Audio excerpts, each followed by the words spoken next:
Good afternoon, everyone.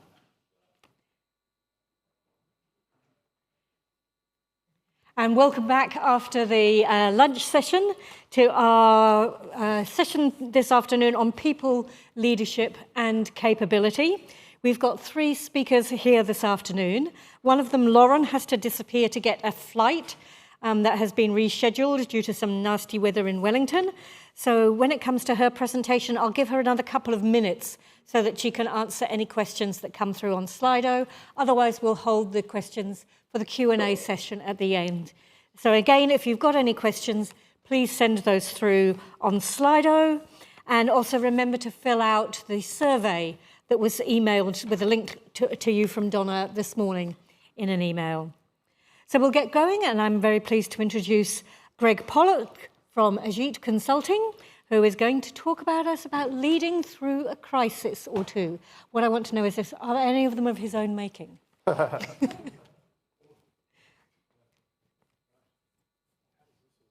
Just go. You just go, there should be a clicker. Oh, there's a clicker. Okay. Hi everyone, how are we doing? It's the tough afternoon slot, so you know, if anyone falls asleep, I'll do an exercise or something, crowd engagement. Kia ora, good afternoon. My name's Greg Pollock. I run my own small firm, Ajit Consulting. I've previously worked in public transport, so I've been New Zealand MD for Transdev New Zealand, so I've been involved in both Auckland and Wellington networks, and also was General Manager of Metlink before that in Wellington. So I'm going to draw on a few examples from those days, but I wanted to take a slightly different approach, which was to talk about crisis leadership, in particular because our transport networks are so important to day-to-day life, as we all know. It seems as though we are facing a crisis more and more often, to the point where the word crisis is kind of almost meaningless. But we've all been involved, I suspect, in an organisation that's been through a crisis, or a project, or a system. Can show of hands, anyone who's in the last 12 months been involved in some form of crisis in their organisation or projects? Yep, most of you, 2/3 of you anyway. I'm not probably going to tell you anything new about what it feels like to be in a crisis. It feels pretty shit.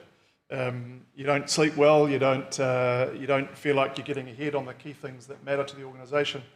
But with transport networks, it's quite different, isn't it? Because we can think about the numbers or the data that's changing, and it's quite easy to focus on those numbers.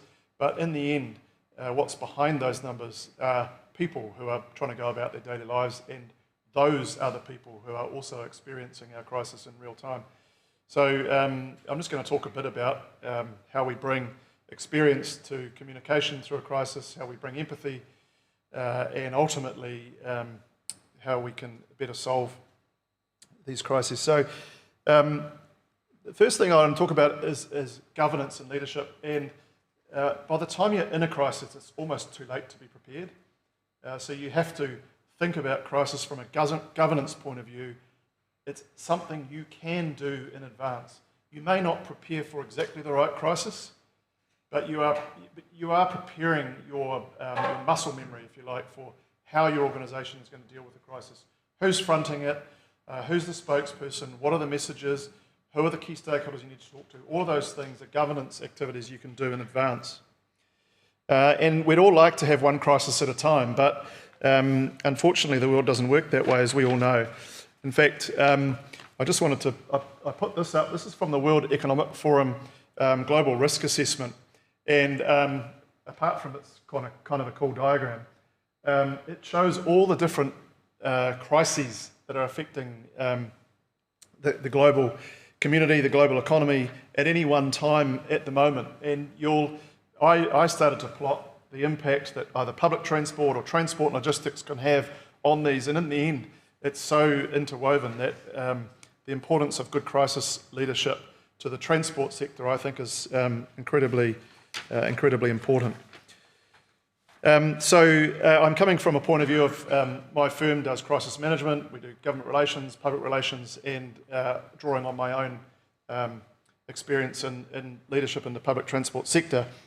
So this quote I really like because I think it sums up what I've just said, and that the crises that are most easily remembered, we often remember the crisis management mistakes more than the cause of the crisis in the first place.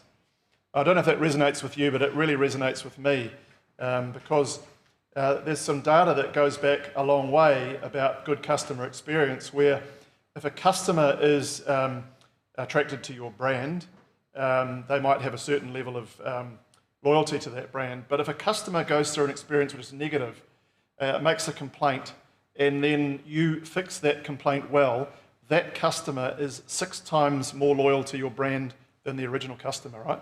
So the crisis actually is an opportunity. You've also heard the term never waste a good crisis. That is the opportunity to turn people who might otherwise be average supporters or maybe not so sure of your product or your brand, whether it's a train or a bus service or whatever it is. You can turn them into lifelong loyal supporters. Does anyone remember the oil spill in what's now called the Gulf of America, or was called the Gulf of Mexico? Does everyone remember that?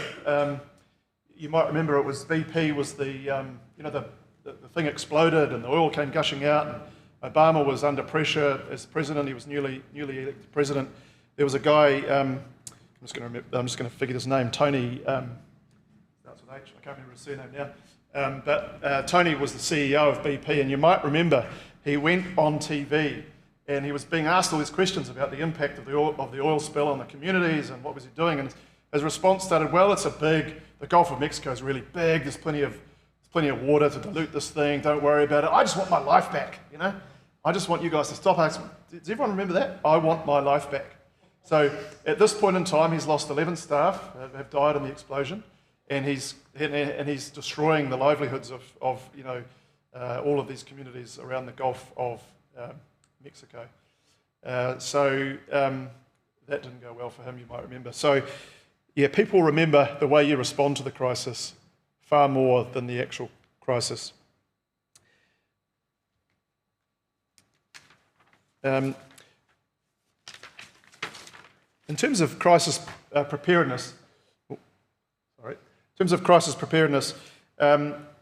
it is really important to be prepared. There are some things you can do to be prepared, and I think in transport networks, which are particularly complex with stakeholders right across the board, from suppliers through customers, investing in those relationships before you need them is so important.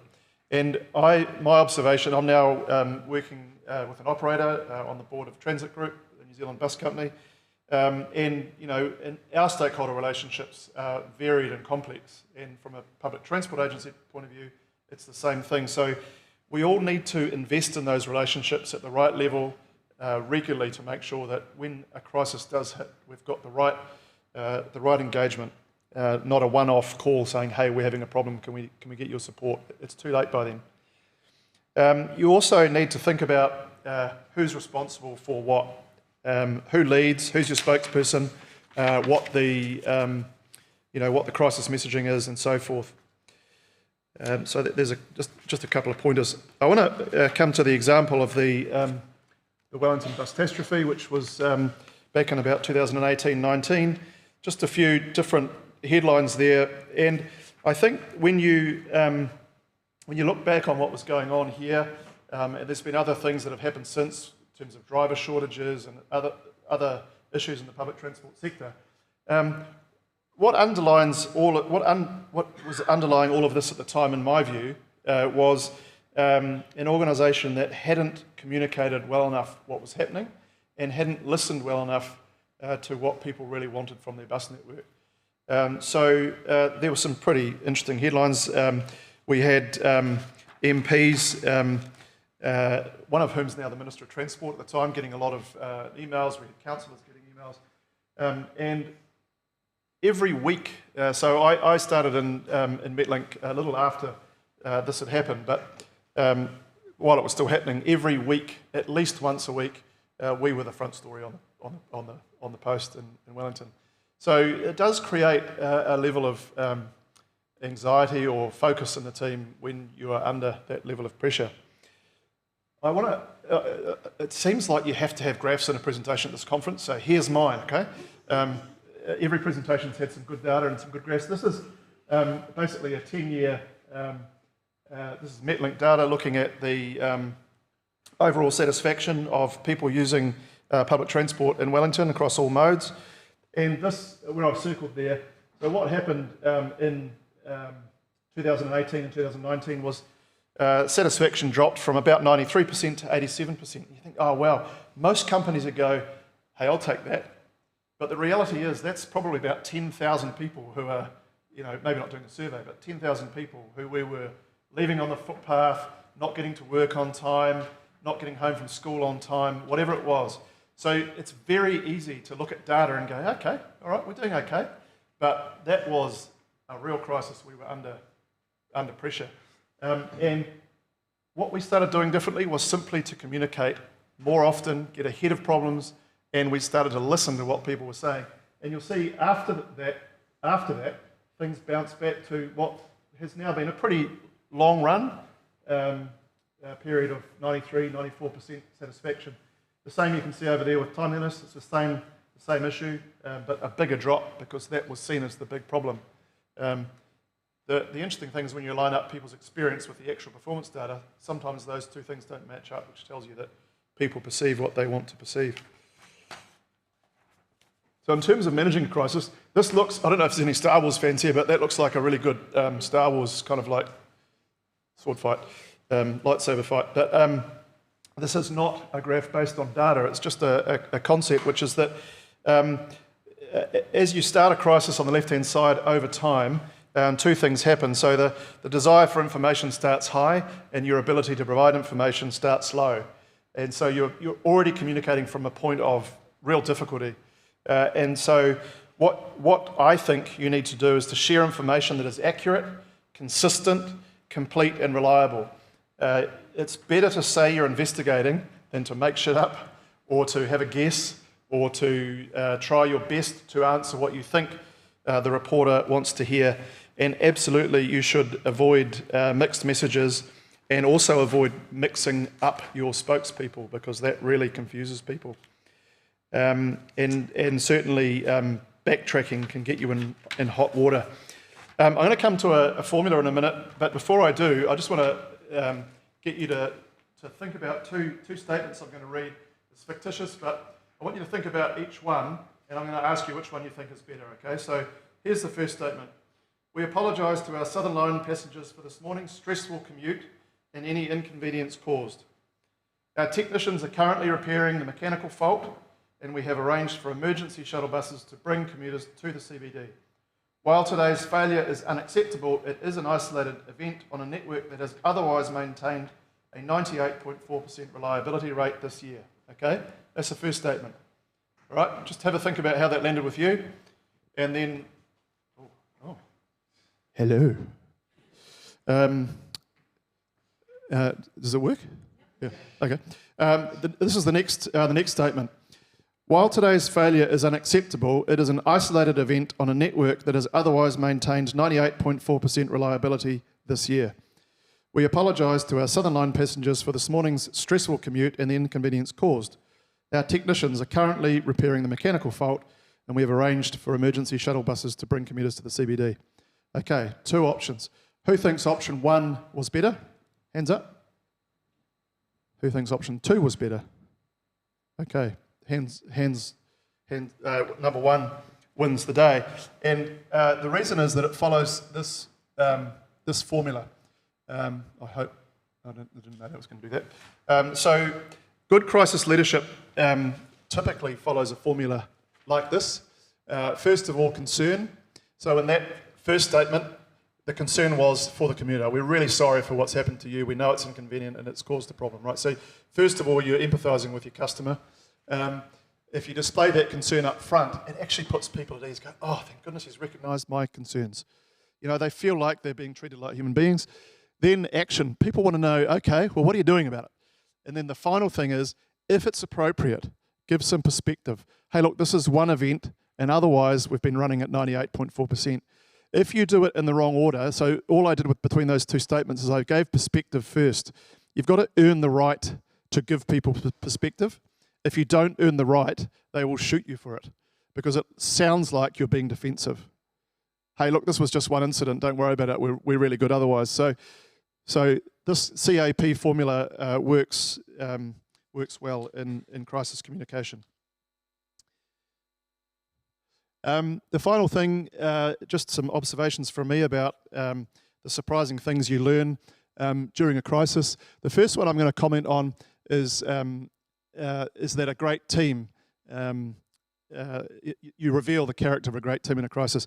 And I want to talk a little bit about bus drivers here, because a couple of presentations I've been to over the last few days with bus drivers got a bit of shit, so I'm going to defend the bus drivers because I've always done that. You know, they are the face of public transport, for example. They're the ones who greet you well when you get on the bus. They're also the ones that can make your experience really good, and sometimes they have a bad day. Like, we're all human, we have a bad day. Sometimes they can be a bit grumpy when you get on the bus or on the train, and so you perhaps don't have such a good experience. But irrespective, I've always found that irrespective of how good your reporting data is, how good your RTI systems are, how good the app is, none of that matters, because as soon as they get on the bus or on the train, if they have a great experience, they're going to have a good day. If they don't have a great experience, not so much. So the importance of your team is critical. The second lesson for me is that good crisis management happens before the crisis and involves from the board of the organisation right through everyone who needs to be aware of and trained. And finally, our passengers, our customers, our commuters, they will forgive us for failure, but what they don't forgive is silence. So we should really think about how to communicate well during a crisis. That's all from me.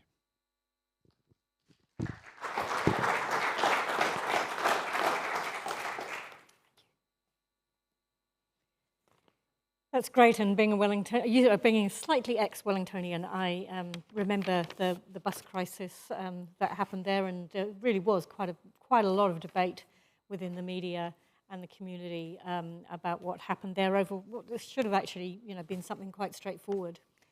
I'd now like to really introduce Lauren Stripko of Somar Digital up to the stage. She's going to talk about from survival mode to meaningful work, tools that get the best out of your team. Thank you, Lauren.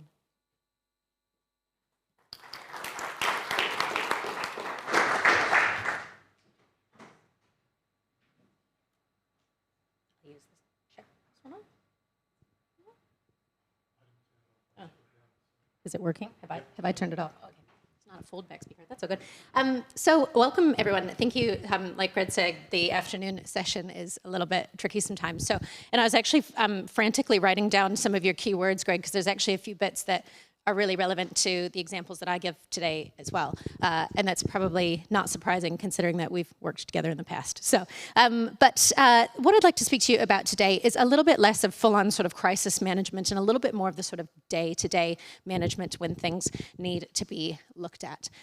So it sounds very aspirational, tools to get the best out of your team, which seems like it's this massive sort of change, but actually the simple things really do matter. So I work for Somar Digital. We're based in Wellington, and we're a full-service end-to-end web and digital agency. So we have quite a few public transport partners, as you can see across the top. We do work across other sort of sectors. But what really rings true for us with anything, whether it's our sort of client experience or customer experiences that we help our clients deliver, is it's always about the people, and it's always about experience at the end. Greg mentioned this at the beginning. You can look at numbers and data, but really it's people at the end of the day. It's the same for us. Whatever we do with technology or design or whatever, it really is about what the people get at the end of the day. So if I'll just do a quick description of sort of when I think about survival mode in terms of day-to-day sort of transit operations. So the example that I'm sort of hinging everything on here is sort of a BAU sort of unplanned disruption. So there's a little detour, not a major crisis, but not something that's necessarily planned far enough in advance. And I'm going to focus in on the people that are responsible for sort of communicating those disruption changes to customers. So in your organizations, that might be service delivery, it might be operations, it might be contact center, whatever it might be. But that's the sort of groups that we're looking at, people that are charged with putting that information together and getting it out to the public. Now, Actually, I have to credit my colleague Sean Hunter for introducing me to a term called technical debt. It's heard of sort of technical debt in software design is basically you make these little shortcuts that you go, oh, it's okay, but they sort of compound over time, and it eventually makes things a lot harder. And debt makes a lot of sense. You sort of borrow against it, and it gets harder and harder to pay back, and there's usually a little bit of interest with that process building back. So I've actually got 3 examples of the sort of debt that comes into this survival mode. So the first one is this human debt. So when we think about when people are sort of operating in a sort of mildly to slightly elevated stressful situation, like gathering data from 10 different systems, whatever it might be, there's this sort of performance limit that they have. They've only got so much attention. They can only multitask so much. So there is sort of this capacity of hard limit in terms of what they can do at once.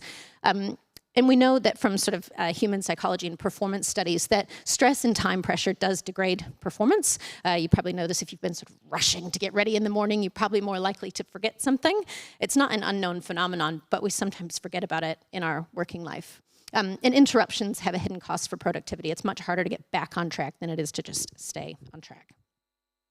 Now, the other factor of this, beyond the sort of human debt, is the process debt. So when we talk about a process of, a piece of information needs to go through several teams, it needs to be gathered from several individuals, it needs to go through several channels. And there's this sort of telephone effect. If you've played that game of telephone where you whisper in someone's ear and then they whisper and it gets to the end and it's nowhere near what you started with, that happens in our processes as well. Every time that there's another layer, another system, another step, another individual, those sort of failures or inaccuracies tend to compound, and they tend to bring more relays, more delays, less accuracy, those sorts of things. This graphic, I did not create this one, nor did AI. I think this is a random Google one I forgot to attribute. But this is a Swiss cheese model. You might have seen this in a health and safety capacity. But basically what it's saying is that when you've got all these sort of steps or these protocols, whatever, if there's little failures throughout them, it's when those failures line up that the bad stuff gets through. But the more important part is this bit on the other side, this under-resourced cheese, where the more under-resourced you are, the bigger the holes are, the more stuff sort of slips through. So this idea of process debt, meaning that if there's these little things along the way that are just a little bit hard, they compound and stuff sort of slips through. And the last piece of this is what I call the product debt. So product in a sort of technology field, anything that's a service or, a software, whatever it is all a product. But in public transport, your product might be your information or your experience, whatever that might be. So that's what I'm referring to here. If you've got legacy software, things that don't integrate, you've got things that need to be sort of manually intervened at some place, or it's got to be passed off from person to person via email, which is good fun, you end up with workarounds and substitutions, and that becomes the standard. If you've ever started at an organization that goes, yes, this is what's in the handbook, but actually when this happens, we have to do it this way. And if you can't figure it out, ask this one person in this other team, because they used to work in our team and they know how that still works. Yeah, a few people giggling, great, good. We've all sort of had that experience. This is what we talk about in this sort of process debt and the product debt. Errors and poor quality, all of that leads to rework, especially if you're in a continually evolving situation like a disruption, a traffic incident, whatever it might be, and you've got to release more and more and more information. You're having to go back and undo, redo. And so suddenly that sort of Swiss cheese model we talked about, now you're starting to make these other sort of routes around it, and it is highly inefficient. Now, the thing with this, though, is that when it comes time to sort of look back on that process, oftentimes it's looked at as a performance problem. We go, who didn't react fast enough, or who didn't know what to do at the time, or who didn't follow the protocol, or who missed something. But actually, it's not usually a performance problem. It's usually a system problem. There's something in the design of the way those systems connect, or the way that that process lands across the organization that is actually the problem. We've got errors and friction by design. So how do we actually change that? If we look at something that I like to call intentional tools, I'm going to give a little example. This might be a story some of you have heard before, but there is a hospital called the Great Ormond Street Hospital Charity in London, and it was their cardiac surgical unit was having really high incidences of children coming out of heart surgeries and going into the ICU, where the outcomes were not as good as they should have been. So the group that they got in to help them figure out how to be better was the Ferrari Formula One pit crew.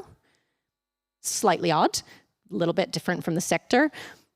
But what this hospital recognized is that even with the smartest people, the best technology, big teams, all these protocols, all these things, these mistakes were still happening and they weren't really sure why. Now, if you extrapolate that back to being in a public transport operations center, whatever it might be, you probably have really slick software and you've got lots of people and you've got all these sorts of things. You're following the protocol. So why are we still not getting these positive results? Well, the things that this Ferrari pit crew sort of came to conclusion, and I won't read this whole thing, was that collaboration and communication is usually the biggest issue. If you've ever watched a Formula One race, you've seen how everything sort of works in concert. It's all understood. They don't have to wait for someone else to give them the go-ahead. They know what their job is. So that authority, there's no ambiguity about it. And they've kind of disproved this myth of like fast versus quality. You can actually do very precise things very quickly if the system is designed for you to do so, like a pit crew process. And then integration. It only works if everybody does what they need to do. If you've got one person who's, I don't know, filling the fuel tank and he's not done his job, they can't go ahead. Everyone gets held up. So you can't just have mostly covered. You've got to get the entire team on board. So thinking of that example is something, pardon, that we brought in when we were designing tools for public transport content creators. Now I say content creator not as an Instagram influencer. I mean people who are creating maps, timetables, service alerts, disruption messaging, whatever it might be. They've probably got to gather information from several sources, and they may or may not have something that's fit for purpose to get it out to be customer facing. So when we started developing a product that go, actually the problem here isn't the technology or how to, sort of render information. It's how this all comes together. Now, this is purposely small, but this was a study that we did with one of our very early sort of public transport clients. We did the analysis based on where the information flows between individuals and where the bottlenecks happen. So if you've done sort of systems thinking or those sorts of things. And what you start to find out is that the number of people and the layers of things that happen is very complex, and bottlenecks tend to happen naturally. Now, the two things that you might look at is maybe here's some manual processes. If you've ever had sort of a procurement process saying, oh, we need some software to automate this piece or that piece or whatever, probably looking at these manual steps and going, cool, how do we sort of make this happen instantaneously? But even if you do that, the layer on top of that is what I like to call the relay delay. You've sent it to someone via email, or it's waiting for someone to approve. It's waiting for somebody to get back to you about some data, or you're waiting for an operator, or you're waiting for an on-street sort of report. So there's all these sort of relay delays that are built in. Now, you can't automate your way out of this because as some of the presentations earlier this morning talked about, AI and all these sorts of things can, do a really good job, but you need a human in there. And humans in this relay delay can really be the make or break. And if you have caught a bus or a train or anything as of recent, you know that these things don't always happen between 9 to 5 when all the best sort of administrators are on site. You've got somebody who's working in a call center at midnight on a Friday night needing to know who to call, what to do, gather information. And so suddenly you've got a very different experience for your customers. Press play here. So this is a screen grab from one of the products that we have built at Somar Digital. What it is doing is giving you a view of your GTFS or your bus network information in a very simple sort of interface. The ability to dig into routes and stops, to be able to see that information in a simple way, and then quickly create content. So this would be a poster, or it could be pushed to a digital screen. But what we've brought in here is the brand elements, so these templates and formats, logos, colors, and your GTFS data in, so that anyone at your organization, whether they're the contact center, they're in operations, they don't need to take a screenshot of Google Maps or your website and draw arrows over top of it in PowerPoint and then push it to Facebook. Actually, you can have something that looks really legit. And it's quicker to produce. So some of our early proof of concepts, we found that you had about an 80% reduction in time to create these things, and it looks a heck of a lot better than something that's sort of got a logo sort of slapped on the corner. So this is one of our tools. This is called our Content Creator. If you're interested in seeing more of this, get in touch. We'll have a QR code for us at the end. We'd love to show you. And then this is just a further video showing some of the tools that we've done. And we worked really closely with the people who are creating these sort of detour maps and content to go, what process do you actually go through? What information do you need? What versions do you need to create? And some of the things like being able to sort of zoom in the map without needing to redraw it in a graphics software. It's pulling it from direct GTFS geolocation sort of data, putting in your branded route icons and your branded sort of labels and things that you use, the ability to sort of change things at scale, rotate the map, change the base map, whatever it might be. And this is, again, a limited example of a detour map done on a poster format, but the possibilities are endless.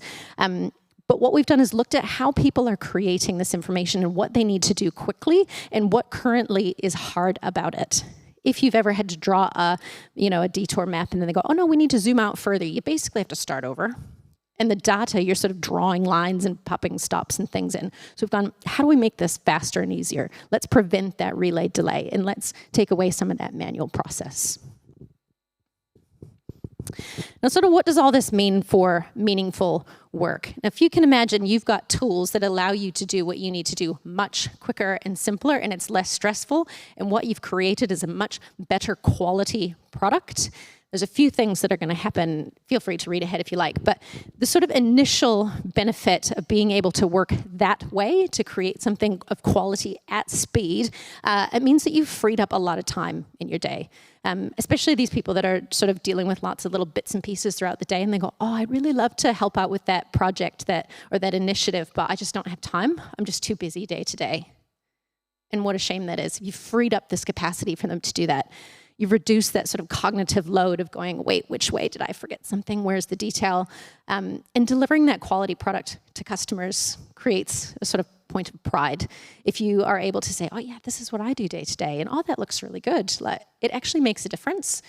I caught a train in Manhattan once, and one of the doors on the back carriage had a handwritten sort of vivid on white paper sellotaped in the window, and it said, maintenance something due to be fixed by the next Saturday. And I went, is this the best that the New York Public Transport Agency can do, is a piece of sellotape stuck in a window? I didn't have a particularly high opinion of how they managed their information. But if you came across something that looked like that poster example from before, and it was up in 20, 30 minutes of the thing happening, how much that perception about your organization's ability to manage day-to-day stuff goes up, and that forgiveness level probably slides up too. So that pride in performance is really an interesting sort of thing. You've elevated them out of the sort of manual BAU. They're not just sort of chugging away, doing the hard stuff over and over again. You give them space to participate in those bigger projects, which of course naturally leads to sort of satisfaction and retention. People want to do good work. They want to contribute, to a good quality product and be seen as part of an organization that has a good reputation and a good perception. So that is pretty much the last piece. As I said, we work with quite a few different transport agencies across New Zealand and abroad, and we're always sort of doing research into the user interface, the use cases, those sorts of things. Whether it's you or your team or someone at your organization that you think would really be helpful to us in that research process, we are really, really interested to chat, even if it's just hearing about what you do day to day, because it helps us design better products. So do take a scan of the QR code. That is our website. Do feel free to have a look, transit-.io. Connect with us. We'd love to hear from you.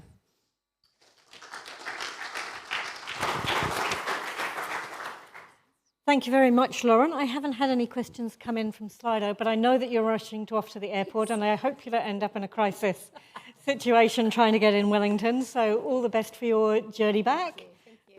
Thank you. And I'd now like to invite Siobhan Tierney from Nycander in the UK up to the stage. Thank you very much.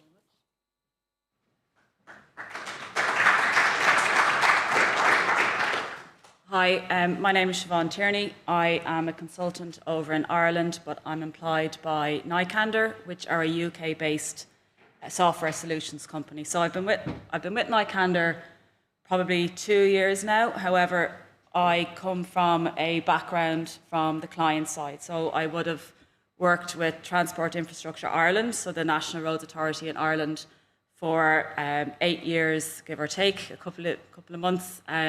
as their client representative, where I worked alongside my now employer, Nycander, in their ITS asset management and their fixed signs and subsequently their road marking asset management systems. So really what I'm trying to get at is that I kind of have a unique enough insight where I've come from predominantly the client background and now I'm coming from the service provider background. And ultimately, it just has taught me on both sides of the fence that the people involved in any kind of development have to remain central to any of the work that we're trying to do. Okay? So from my presentation point of view, technology alone is not enough. It's not the first time we've heard that referenced. Yesterday or today, I think Carol referenced it in one of her keynote speeches yesterday. And thankfully, I've heard that actually replicated quite a number of times across the presentations yesterday and today, which is really enlightening, especially when we're coming from a technology-focused group of people. So successful asset management is not only about the technology that we're bringing into play, it's predominantly based on the success of how people communicate with each other and how the various stakeholder groups are included in any kind of engagement. The people using the system every day are ultimately the ones that will decide whether the system is a success or whether the system is a failure. We could have a very robust, capable system, but if the end users are not engaged with right from the start, its adoption is generally much more difficult. So from Nycander's perspective and my own role back in the day with Transport Infrastructure Ireland, we first came on board with TII, I think it was back in 2014, and it was, as you would expect from an ITS-focused solution. That makes it so much easier. I can see my slides now in front of me. Yeah. It was a ITS-focused solution originally. So it's what you'd expect. It's an asset management system, a fault management system. We have the capability of interfacing with a vast amount of ITS equipment. And from an operational point of view, the users on the ground were supported by a mobile app. Okay. From a high level, we had our reporting and our dashboards, our SLAs, our KPIs. So it was a very robust, broad foundation of a system back in 2014 when TII first identified it as an asset management solution. Okay, so I'm going to keep away from the technology side of it, but I have to dip in every now and then. Okay, so I'm just going to walk quickly through the timeline of the delivery of the asset management system from the client's point of view. So 2014, as I said, it was an ITS focused solution. The reason why I'm doing this is I just want to start painting the picture around the number of stakeholders that were involved as the system became more broader. Okay, so in 2014, we had the client, we had a maintenance contractor, and we had the client's representative. In 2018, TII identified the system as something that could be built on from a sign maintenance, road sign maintenance perspective. In Ireland, the road sign maintenance is split across 4 different regions across the national road network. So we had the client, we had 4 individual client representatives, and we had 4 different sign maintenance contractors. Okay, so the stakeholder group was starting to broaden. We replicated the same process from 2023 from a road marking, linear asset management perspective. Again, it's on a regional basis, 4 totally independent road marking contractors, their employers' reps, and then the client. And 2025, Zero Emissions Vehicles Ireland identified the system as something that they could use to help support them in their EV infrastructure network planning. With ZEVI, so ZEVI are a branch within Transport Infrastructure Ireland. With them came 31 individual local authorities that were now part of the wider stakeholder group. So I'm just going to put the AI sign recognition trial up there from a timeline point of view, but I'll come back to that towards the end of the contract or the presentation. So what I'm trying to get at here, as the system built on its success, challenges started to raise its head. There was a much wider stakeholder group that had to be engaged with.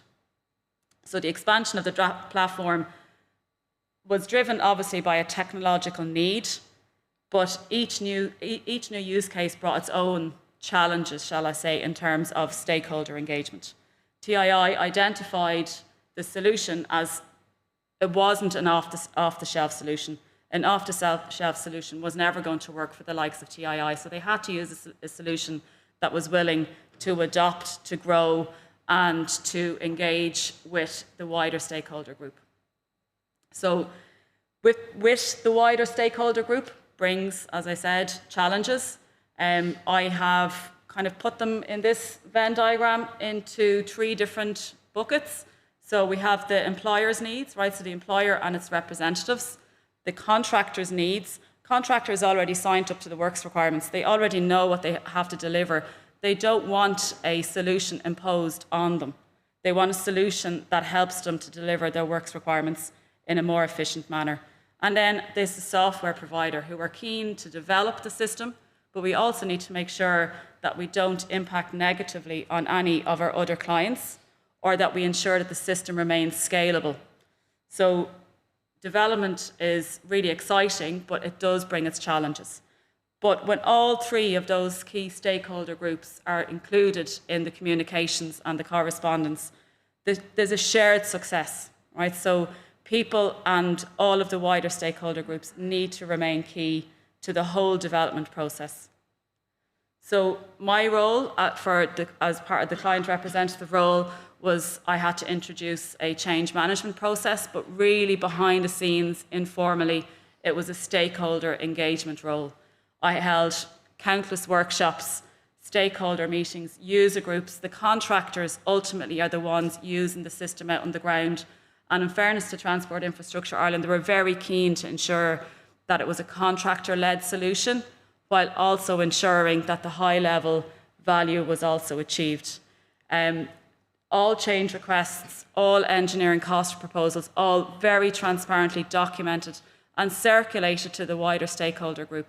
So what I was trying to instill was that nothing should come as a surprise, because not with such a wide group of users, everybody was not always going to agree at the same time. However, it kind of comes back to what you're saying, it's how you manage the communication and the delivery of it. And if people feel that they're genuinely listened to, they're more inclined to go, okay, yeah, I understand that on this time, I'm not really going to get my own particular way. So there's 4 different pillars from a change management perspective, but really from a Transport Infrastructure Ireland or a National Roads Authority type of organisation, the cultural change was probably the most challenging. And again, cultural change is a lot easier when people are engaged with throughout the whole process. So I have this slide down as building trust through transparency. Really, if I was to write it again, it's probably make sure you sit down with the people and keep your mouth shut and listen to their needs, really, right? Take on board what they have to say. The first time I walked into the group with the contractors, I actually had to ask one of them to sit down because he was so used to not being listened to. He came in and I won't say he was aggressive, but I had to ask him, let's just sit down, let's just take a breather, take a step back, and I'm here to listen, really. And that was key.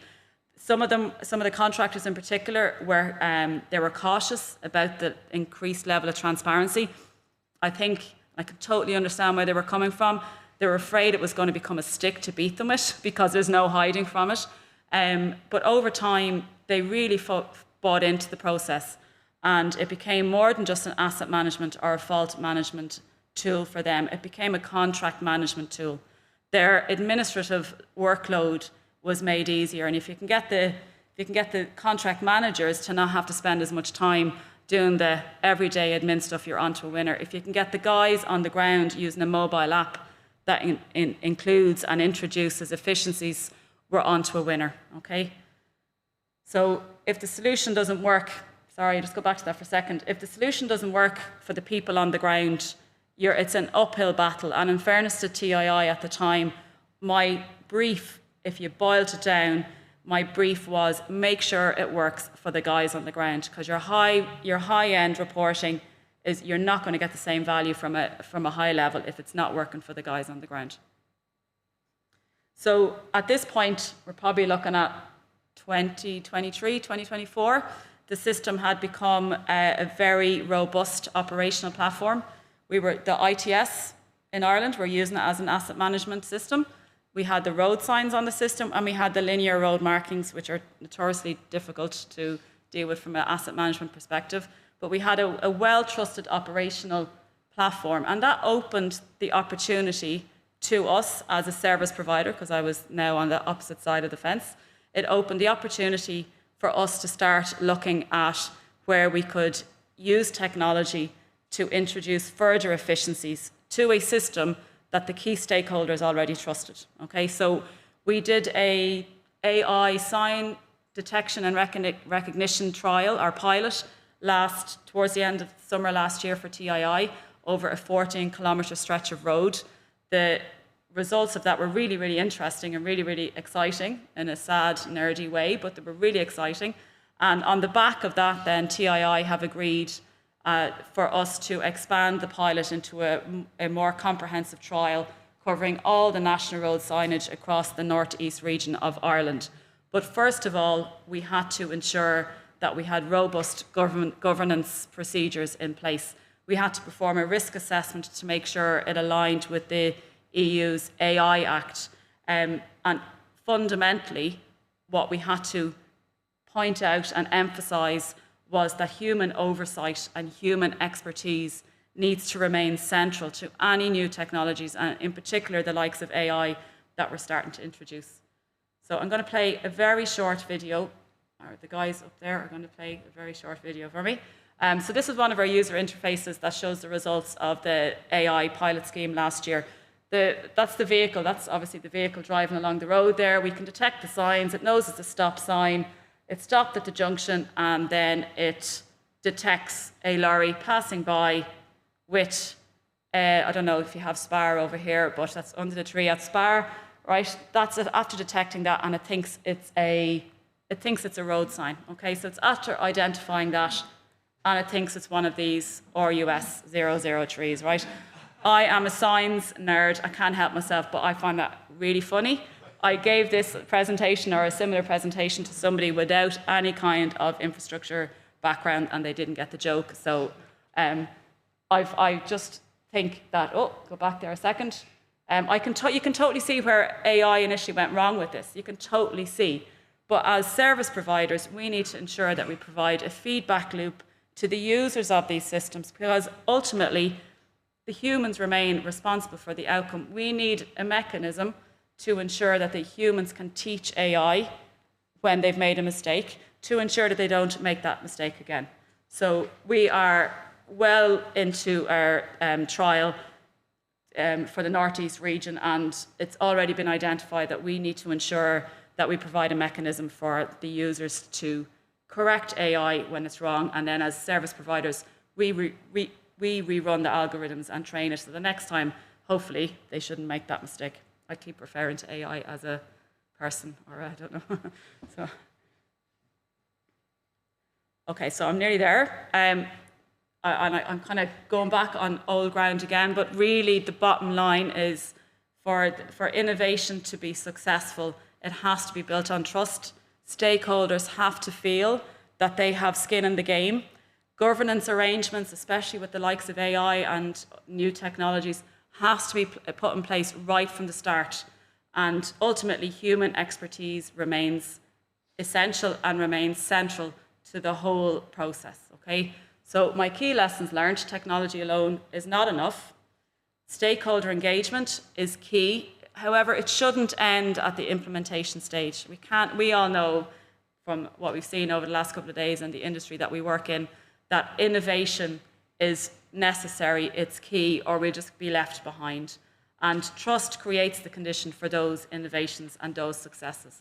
And for me, the key takeaway from a service provider point of view, as well as from the client perspective, successful solutions are built with the people that are going to use them, not just for the people that are going to use them. And that is me. It's me done.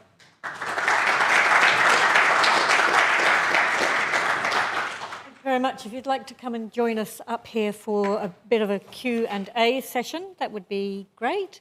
Take a seat along here. And is there a microphone? Yep. That you can use to pass between you for answering the questions. There's a few questions come in on Slido, so I will get to those first. The first one is for Greg. How do we differentiate between providing perspective and being perceived as gaslighting?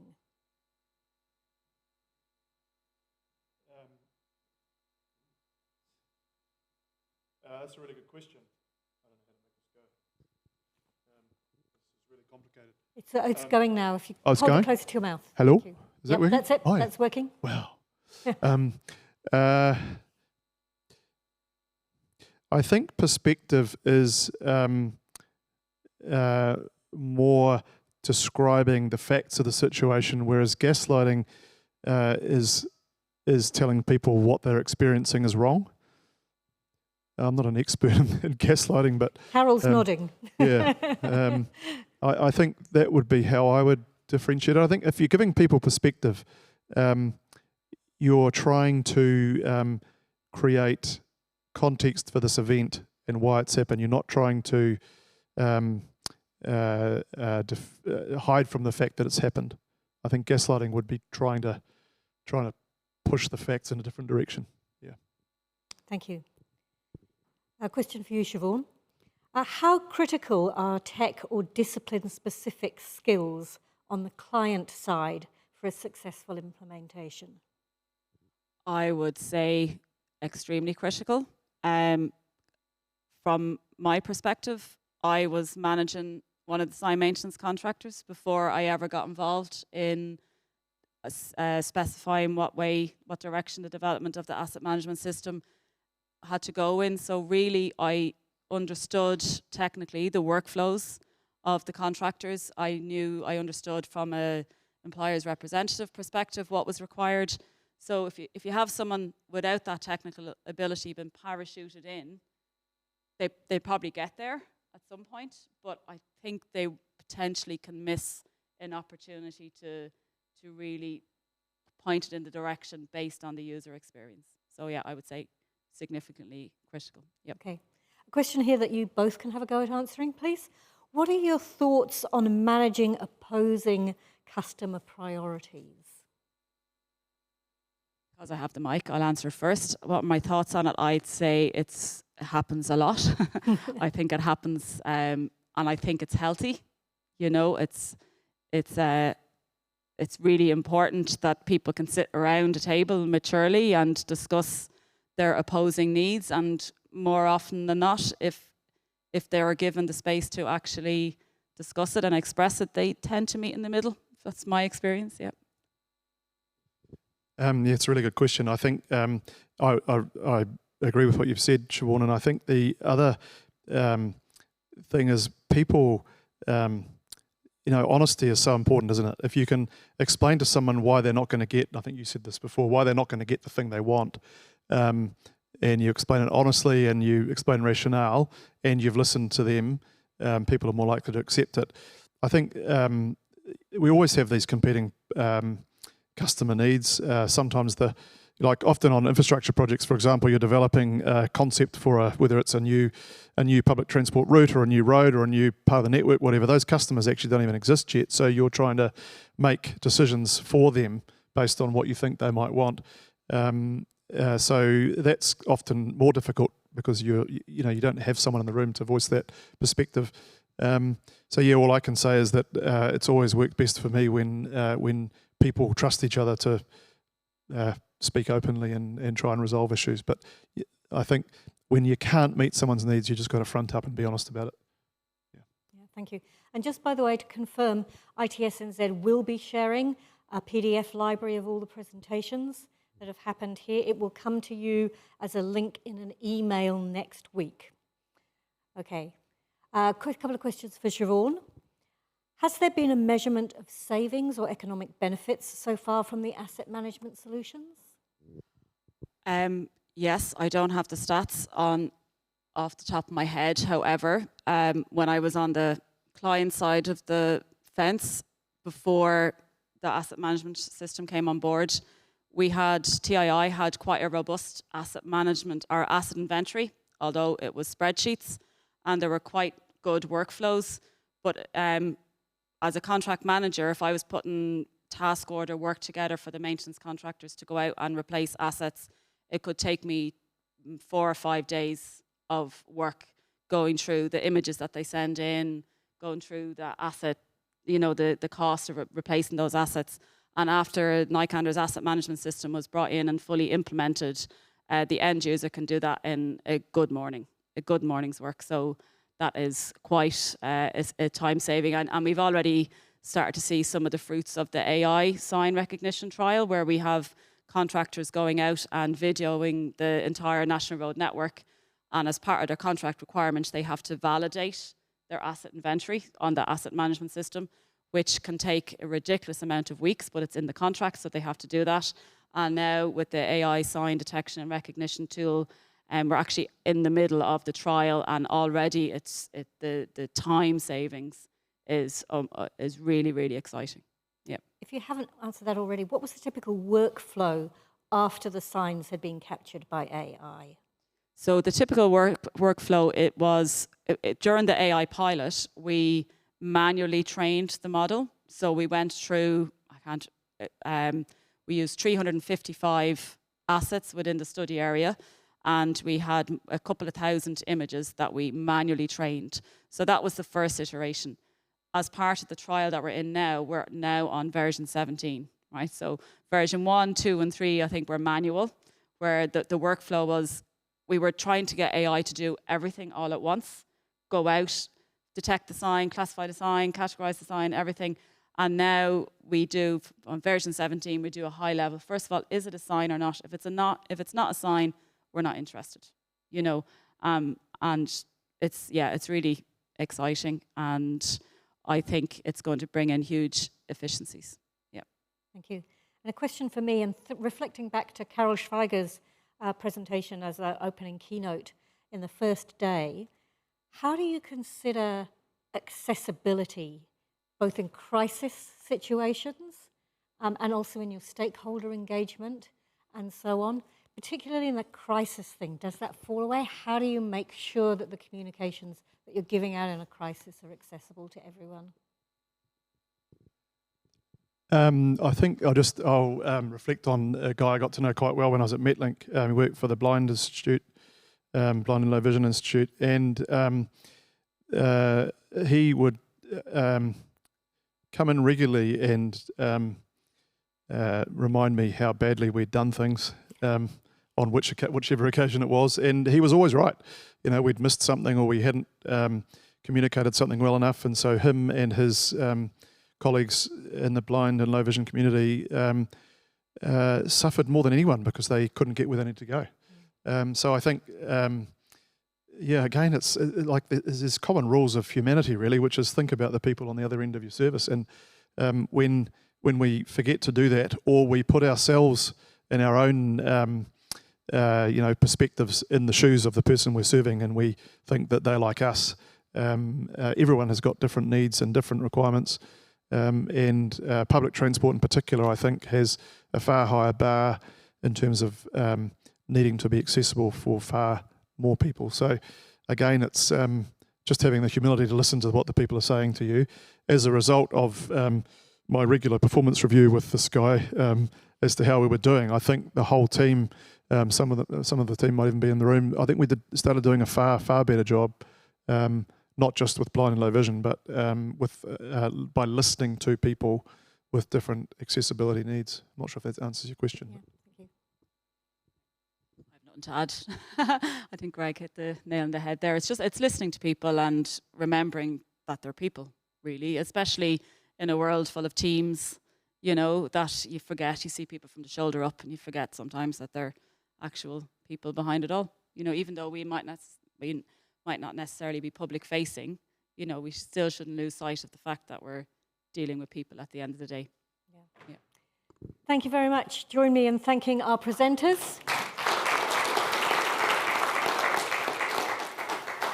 And staying to answer all of those questions, We're going to take a break. Please be back here at 3 o'clock for the final session of the day. That will be finishing a little bit earlier, so you can get away, but be back here at 3 o'clock. Thank you very much. Also, it would be great for everyone to really be back here. I know it's great to run away at the end of the day, but we're going to have some presentations, some awards, and it'll be a lovely way to finish off this conference for everyone to be here. Thank you.